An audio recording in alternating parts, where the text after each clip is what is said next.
Hello there, this is David from David Books and Comics, and today we're going to look at the Tomoe Gozen series by Jessica Amanda Salmonson.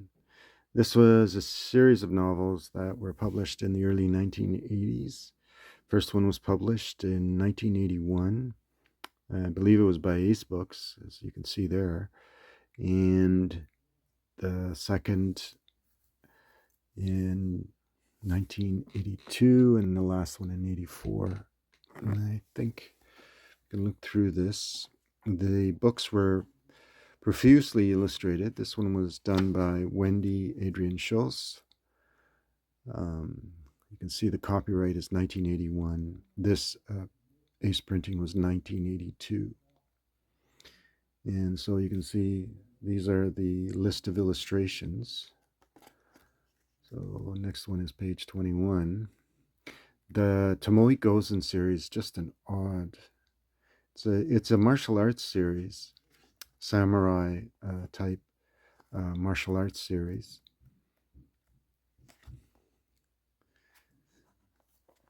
And anyway, so fascinating series.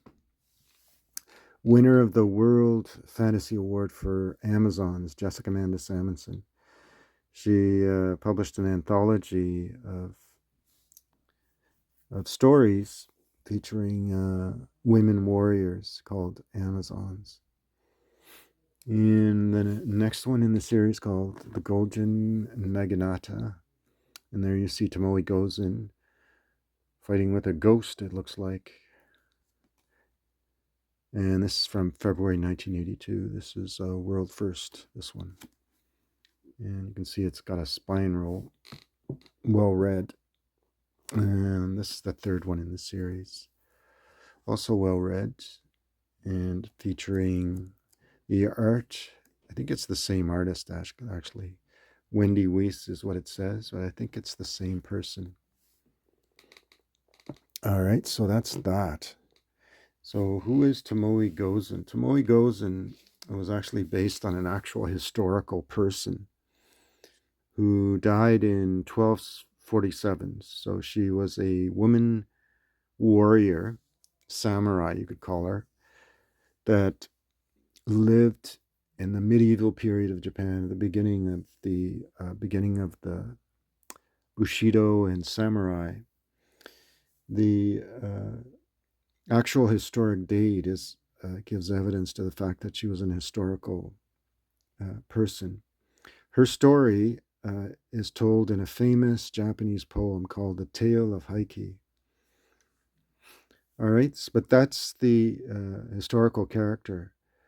Jessica Amanda Salmonson's story is basically takes what historical template she had and transposes all of the fantasy elements that you can gather from the images that I showed you, and on the cover also. So, based on my own reading, Tomoe Gozen learns the way of the sword in the first novel in a very unusual and unorthodox way. So, according to the opening novel, she learns the way of two swords from a fighting method called Kyung Fu. As a result of this unorthodox knowledge, she's forced to become a Ronin. That's a masterless warrior, or a warrior or samurai without a liege lord or a master. Her That is, Salmonson's fascination with the genre showed itself again in another novel called Swordswoman. And I believe she also wrote about another woman warrior, Uko Lien, I think it is, called that takes place in ancient China. Her knowledge of everything Japanese seems to have been influenced by the Chanbara films, or what they call the samurai movies. There were several Chanbara martial arts films, the most famous of which was Zatoichi, which features the blind swordsman. and the Lone Wolf and Cub series about a Ronin samurai. And then there's also the Lady Snowblood films. There are two films that featured a woman warrior. So that was the template that she used. It's a bit like what C.L. Moore did with Girel Jouari, using Joan of Arc as the template. All right, so that's that for that. For that, she also published this very strange book about a Caucasian swordswoman who lived and fought in a fantasy world. The artwork, I think it may be Wendy Weiss again. Just look. Yeah, Wendy Adrian Schultz. This is actually a tour book. It's a book club edition. This one was from 1982. All right. And it features just unusual artwork. There's no other way to describe it. They're interesting books, interesting reads. And if you like to explore things that are martial arts related, especially the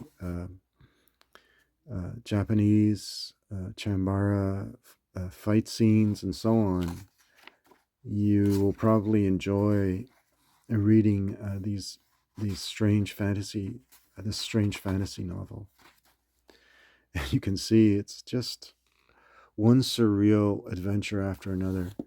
I think the greatest influence, aside from the influences that I mentioned, the samurai films and the template that she drew from, Tomoe Gozen, I would say is the English writings of somebody like George MacDonald or Charles Kingsley, where the main characters kind of flow from one alternate reality fantasy world to another.